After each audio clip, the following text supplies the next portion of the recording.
Hello दोस्तों, जैसा कि आपने देखा कि पिछला जो वीडियो हमारा था पेंट भाग 1 पेंट भाग टू में आपने ये देखा कि पेंट को ओपन करने के बाद उसमें जो भी उसके विंडो विजार्ड दिए रहते हैं किस भाग को क्या कहते हैं इसकी जानकारी दी और प्लस उसमें जो पेंट बटन होता है ये पेंट बटन होता है। इस बटन के अंतर्गत कितने ऑप्शन होते हैं और उन ऑप्शनों का क्या क्या यूज होता है और किस तरह से हम उसका यूज कर सकते हैं इसकी जानकारी हुई।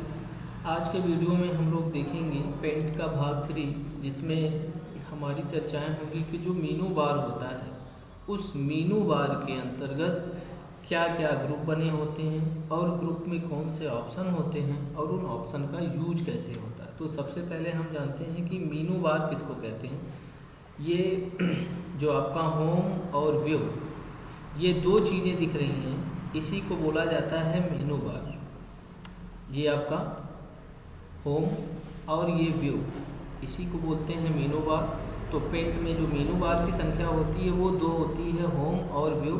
इसमें एडिशनल एक मेनू बार तब आता है जब हम टेक्स्ट को राइट करते हैं। तो वहाँ पे जब टेक्स्ट को राइट करेंगे तो हम देखेंगे कि एक मेनू बार और बन के आ जाता है। जैसे हम उसको करके देख लेते हैं। टेक्स्ट को जैसे ही हमने क्लिक करा और यहाँ से जैसे ही हमने टेक्स्ट लिखने के लिए एक बॉक्स को ड्रॉ किया तो आप देखेंगे ऊपर ये टेक्स्ट का मेनू बार आ जाता है। यानी टेक्स्ट लिखते हुए मेनू बार की संख्या 3 हो जाती है। और वैसे डिफ़ॉल्ट में अगर हम देखेंगे तो मेनू बार की संख्या वो सिर्फ 2 होती है, होम और व्यू। अब होम के अंतर्गत हम ये देखेंगे कि होम में हम देखेंगे कि इसमें कई ग्रुप बटे होते हैं और वो ग्रुप का अपना अपना काम होता है। जैसे अगर हम पहले ग्रुप की बात कर लें, इसमें क्लिपबोर्ड होता है, दूसरे ग्रुप इमेज होता है, तीसरा टूल्स है, चौथा शैप्स है और पांचवा आप देखेंगे तो कलर्स होता है। अब इन ग्रुपों को जानने के बाद हम एक एक ग्रुप में और उसके अंतर्गत बने हुए ऑप्शन का यूज किस तरह से कर सकते हैं इसकी जानकारी लेंगे। सबसे पहले हम कोई शैप्स ड्रॉ कर लेते हैं। जैसे अगर पेस्ट ऑप्शन का हमें यूज़ करना है तो ये पेस्ट ऑप्शन तभी यूज हो सकता है जब हम इस पेंट शीट पे कोई ऑब्जेक्ट, शैप्स या टेक्स्ट को बनाए रखेंगे। तो सबसे पहले हम करते हैं कोई शैप्स को ड्रॉ कर लेते हैं। इस शैप्स वाले ग्रुप में जाएंगे और यहाँ पे हम देखेंगे कि शैप्स के अलग अलग मॉडल्स बने हुए हैं। जिस मॉडल को हम आसानी से यहाँ से माउस की लेफ्ट बटन को क्लिक करेंगे और ये आ जाएगा। और नीचे जब उसके ब्लैंक सरफेस एरिया पे हम लेफ्ट बटन दबा के माउस का और इसको खींचेंगे तो आप देखेंगे कि ये ड्रॉ हो जाएगा। अब जैसे ही शैप्स ड्रॉ हो चुका है, अब इस शैप्स में अगर हमें कोई कलर फिल करना है तो उसके लिए हम टूल्स ग्रुप का ऑप्शन की यूज करेंगे। और टूल्स ग्रुप में हम देखेंगे यहाँ पे फिल कलर ऑप्शन होता है। इस ऑप्शन पे हम लेफ्ट बटन माउस का क्लिक करेंगे और ये कलर आ जाएगा। और यहाँ से हम जो भी कलर्स, लास्ट ग्रुप जो कलर्स का ग्रुप है, इसमें हम देखेंगे कोई भी कलर, जो भी यहाँ पे कलर्स बने हुए हैं, कोई भी कलर एक हम उसको ले लेते हैं और उसको आके इस सर्कल पे एक बार लेफ्ट बटन को क्लिक कर देंगे तो हमारा देखेंगे जो शैप्स है वो कलरफुल हो गया। अब शैप्स को कलरफुल होने के बाद हम पहले क्लिपबोर्ड को देखेंगे कि क्लिपबोर्ड ग्रुप में जो ऑप्शन दिया हुआ है, वैसे देखें तो मुख्य इसमें 3 ऑप्शन होते हैं। कौन कौन से? पेस्ट है, कट है, कॉपी है। पेस्ट, कट और कॉपी। ये जूम को हम हटा देते हैं यहाँ से। पेस्ट, कट और कॉपी। अब इसमें जो सबसे पहला ऑप्शन आप देखेंगे कि इसमें सबसे पहला ऑप्शन पेस्ट का होता है। अब पेस्ट काम तब करेगा जब हम कोई चीज़ कॉपी करेंगे, अदरवाइज नहीं काम करेगा। सबसे पहले उसको करने से पहले हम जो इमेज हमारा ग्रुप है उसमें हम सबसे पहला जो ऑप्शन है वो सेलेक्ट को लेंगे। और सेलेक्ट का देखिए रेक्टेंगुलर सिलेक्शन है। यहाँ पे लेफ्ट बटन को क्लिक करेंगे और इस सर्कल जो भी शैप्स हमने बनाया है इसको लेफ्ट बटन दबा के और ड्रैग डाउन कर लेंगे। ये देखिए इसमें सेलेक्ट हो चुका। अभी सेलेक्ट होने के बाद अब हमारे क्लिपबोर्ड ऑप्शन जो ग्रुप है इसके ऑप्शन का यूज होना शुरू होगा। अब सबसे पहले इसमें हम देखेंगे कट है।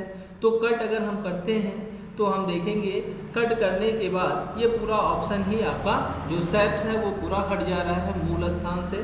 और इसको जब हम पेस्ट करेंगे तो ये एक इमेज के रूप में देखिए पेस्ट हो गया। और माउस का लेफ्ट बटन दबा के हम इसको कहीं भी ड्रैग डाउन कर सकते हैं, किधर भी खिसका सकते हैं, कहीं भी रख सकते हैं। लेकिन इसी में जो दूसरा हमारा ऑप्शन होता है इसको कॉपी का मतलब डुप्लीकेट होता है कि जो ये चीज़ें हैं यहाँ भी रहें और इसको जहाँ हम चाहें वहाँ भी पेस्ट कर दें, वहाँ भी रहे और यहाँ भी रहे।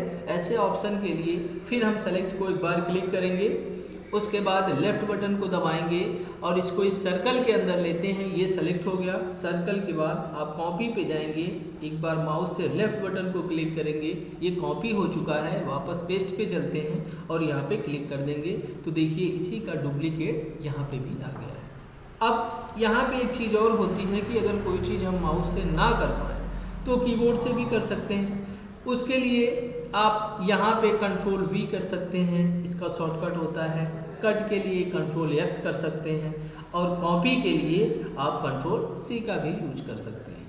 तो ये हुए क्लिपबोर्ड के ऑप्शन कि किस तरह से कट, कॉपी और पेस्ट का यूज किया जाता है। एक चीज़ इसी में और होता है कि आप देखेंगे पेस्ट के नीचे एक एरो बना हुआ है, तो एरो ये इंडिकेट करता है कि इस ऑप्शन के अंदर भी कोई ऑप्शन है जो उसी से संबंधित होता है। अब हमें देखना है तो यहाँ एरो पे जाएंगे और हम यहाँ माउस से लेफ्ट बटन को क्लिक करेंगे तो आप देखेंगे यहाँ पे दो, एक तो पेस्ट ऑलरेडी ही है और दूसरा पेस्ट फ्रॉम होता है। पेस्ट फ्रॉम का मतलब ये होता है कि किसी भी पिक्चर को आप इस पेंट की शीट पे लाके ऐड कर सकते हैं। कैसे करेंगे? पेस्ट ऑप्शन को जाएंगे और माउस का लेफ्ट बटन क्लिक करेंगे।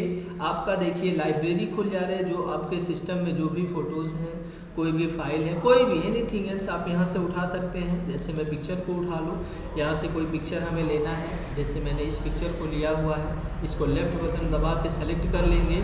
उसके बाद नीचे हम आएंगे, यहाँ पे देखिए ओपन लिखा हुआ है, इस ओपन पे माउस से ही लेफ्ट बटन को क्लिक कर देंगे और ये पूरा पिक्चर आपका आ गया। कहाँ पे? पेंट शीट पे आ गया। ये देखिए, अब यहाँ से इसके ऊपर वाले सर्कल को हम पकड़ के माउस का लेफ्ट बटन दबा के और पिक्चर को जितना चाहे छोटा बड़ा या जूम इधर उधर खसका सकते हैं हम इस तरह से।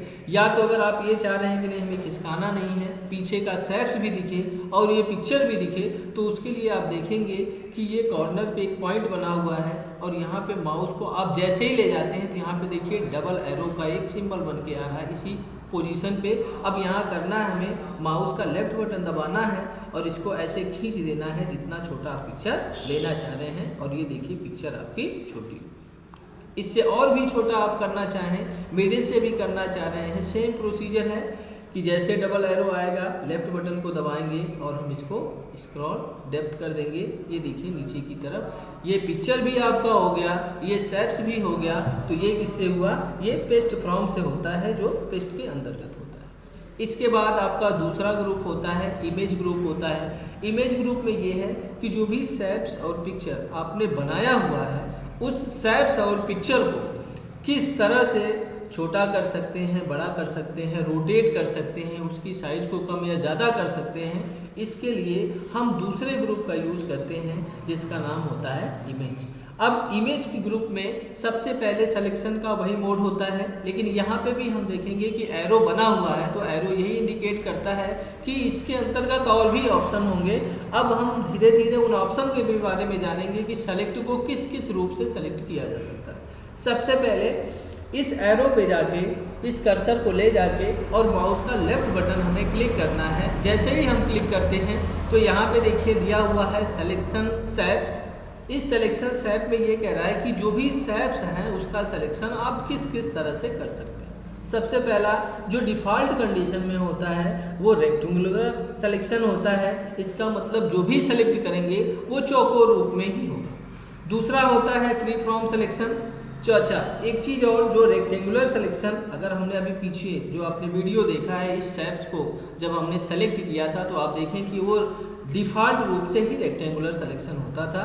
एक बार वापस से करके देख लेते हैं। यहाँ पे अगर हम क्लिक करेंगे और लेफ्ट बटन दबा के जैसे ही हम इसको स्क्रॉल करेंगे तो आप देखेंगे कि ये चौकोर रूप पे सेलेक्ट हो रहा है। इसी को कहते हैं रेक्टेंगुलर सिलेक्शन। और यहाँ पे अगर हम कॉपी करेंगे और पेस्ट करेंगे तो देखिए ये रेक्टेंगुलर हो रहा है, सेम साइज सेम शेप्स, यहाँ पे जहाँ चाहे वहाँ पे रख सकते हैं। दूसरा इसी में ये होता है कि जो आपका फ्री फ्रॉम सिलेक्शन होता है, इसका मतलब है इसके कुछ भागों को सिर्फ काट के हमें हटाना है, बाकी को छोड़ देना है। उसके लिए फ्री फॉर्म होता है, यहाँ ले जाना है और माउस का जो बटन होता है लेफ्ट का, उसी को एक बार क्लिक करना है। क्लिक करने के बाद आप जिस भी शेप्स को लेना चाह रहे हैं वो यहाँ से इस तरह से आप ले सकते हैं। और इसको जैसे ही छोड़ेंगे ये देखिए चौकोर सिलेक्शन में आ गया।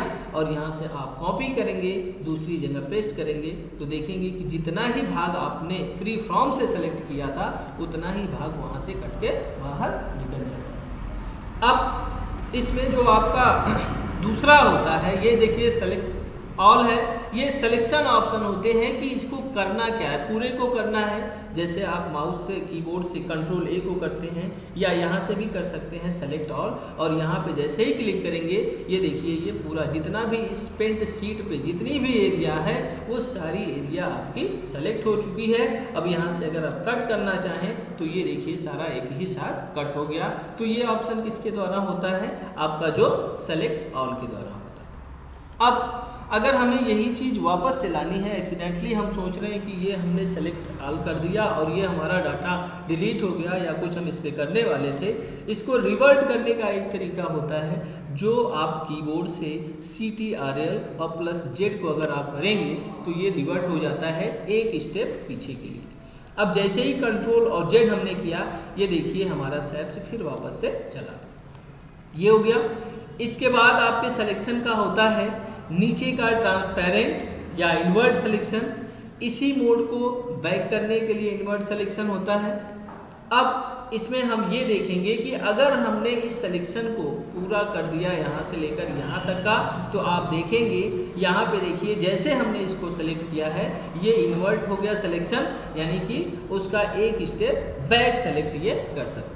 इसी को आप कहेंगे इन्वर्ट सिलेक्शन। यानी इन्वर्ट सिलेक्शन का मतलब है कि जो पीछे हमने फ्री फ्रॉम का सिलेक्शन किया था वही सिलेक्शन हमारा दिखा दिया कि जो इसके पहले आपने सिलेक्शन किया था वो कौन सा सिलेक्शन किया था, फ्री फ्रॉम का सिलेक्शन किया था। इसके बाद आपका डिलीट का ऑप्शन होता है। डिलीट का मतलब है कि जितना भी आपने सेलेक्ट किया है, जैसे मैंने ये पूरी पिक्चर को ही सेलेक्ट कर लिया, ये देखिए इमेज के रूप में आ रही है। अब यहाँ पे हम करेंगे पेस्ट, ये छोड़ दिया हमने इमेज को, यहाँ पे नीचे भी पेस्ट है ऊपर भी पेस्ट है। अब हमें ये करना है कि इसको डिलीट करना है, ऊपर वाले को डिलीट करना है, हमारा सेलेक्ट फॉर्म में है। अब हम यहाँ डिलीट पे जाएंगे और डिलीट को क्लिक करेंगे। ये देखिए जो ऊपर का शेप्स बना हुआ था जो एक इमेज के रूप में आ रहा था वो चीज़ें डिलीट हो गई। वापस से करके देखते हैं, कंट्रोल Z को एक बार प्रेस करेंगे, चीज़ें आ गई। अब यहाँ पे देखेंगे इसको आप सेलेक्ट अगर आपको करना है तो यहाँ पे जाइए और इसको पूरे को ऑल सेलेक्ट करना है, आपने सेलेक्ट कर दिया। वापस से आप जाएंगे, यहाँ पे डिलीट का ऑप्शन आ रहा है, एक बार डिलीट कर देंगे, ये सारी चीज़ें आपकी हट जाती हैं इस पेंट शीट के वर्किंग एरिया से। इसके बाद आपका नेक्स्ट ऑप्शन होता है इसी में ट्रांसपेरेंट सिलेक्शन का। इसका क्या मतलब होता है कि जो आपका बैकग्राउंड है उसको हटा के जो भी आपके कंटेंट है या जो भी आपका शेप्स है सिर्फ उतने ही भाग को कॉपी करना और दूसरी जगह पहुंचाना। इसके लिए आप क्या करते हैं, एक शेप्स बना के देख लेते हैं। हम चौथे ग्रुप में जाके शेप्स से एक शेप्स हमने लिया और इस शेप्स को लेफ्ट बटन दबाया और इसको हमने स्क्रॉल कर दिया, ये शेप्स हमारा बन गया। इस शेप्स को बनाने के बाद हमने इसमें कोई कलर भी भर लिया, कलर भी फिल कर दिया। कलर फिल करने के बाद अब हम क्या करेंगे कि जो हमारा ट्रांसपेरेंट की बात हो रही है उसका सिलेक्शन करते हैं। तो सबसे पहले हम यहाँ जाएंगे, इसको टिक कर देंगे। अब ये ट्रांसपेरेंट के लिए रेडी हो गया क्योंकि यहाँ पे देखेंगे चेक बॉक्स पे टिक मार्क लग चुका है। अब इसके लिए हम जाएंगे रेक्टेंगुलर, सेलेक्ट हमने किया, ये पूरे भाग को हमने सेलेक्ट कर लिया है। अब देखिए हमने कॉपी कर लिया और वापस से पेस्ट कर दिया। अब देखेंगे क्या है कि जो पीछे हम करते थे उसमें बैकग्राउंड भी कट के आता था, लेकिन इस सिलेक्शन में हम देखेंगे कि जो हमारा शेप्स है वो देखिए सिर्फ वो शेप्स का ही वहाँ से कॉपी पेस्ट हो रहा है और बाकी जो इसके वाइड बैकग्राउंड है इसका कोई मतलब नहीं, क्योंकि इस इमेज को अगर आप कहीं भी ले जा रहे हैं तो आप देखेंगे इसका वाइड बैकग्राउंड नहीं आ रहा। तो इसका मतलब क्या होता है कि सिलेक्शन करना, और किस तरह से सिलेक्शन करना ट्रांसपेरेंट रूप में। अब जैसे थोड़ा सा इसको और हम देख लेते हैं। जैसे इसको हमने डिलीट कर दिया, अब एक छोटा सा शेप्स लेते हैं। जैसे मैंने इस शेप्स को लिया, यहाँ पे ड्रॉ कर दिया। अब इसी सिलेक्शन को अगर मैं विदाउट ट्रांसपेरेंट का लेता हूँ, इसको हमने अनचेक कर दिया, सेलेक्ट कर लिया, और इसको यहाँ से आपने सेलेक्ट कर लिया, सेलेक्ट के बाद कॉपी किया, पेस्ट कर दिया, ये दोबारा आ गया। अब देखिए इसके ऊपर जैसे ही हम कर रहे हैं तो आप देख रहे हैं इसका ये जो बैकग्राउंड है ये भी कॉपी होके आ रहा है, क्योंकि इस पिक्चर को जैसे ले जा रहे हैं तो देखिए वाइट का ये चीज़ें हट जा रही है। अब इसी का एक ट्रांसपेरेंट करके देख लेते हैं वो कैसे होता है। ट्रांसपेरेंट पे आप गए, वहाँ पे चेक कर लिया। अब यहाँ से इसको हम सेलेक्ट कर लेते हैं और फिर इसको कॉपी करेंगे, पेस्ट करेंगे। अब देखिए दोनों में अंतर है। इसको आप कर रहे हैं तो देख रहे हैं जो शेप्स का रेक्टेंगुलर है वही चीज़ें आ रही हैं, और उसको अगर आप कर रहे हैं तो वो शेप्स का नहीं आ रहा है। इसका मतलब है कि वो शेप्स आपका हट जाता है। ये होता है आपका ट्रांसपेरेंट सिलेक्शन। बस आज के लिए इतना ही। नेक्स्ट वीडियो फिर आगे के पार्ट में।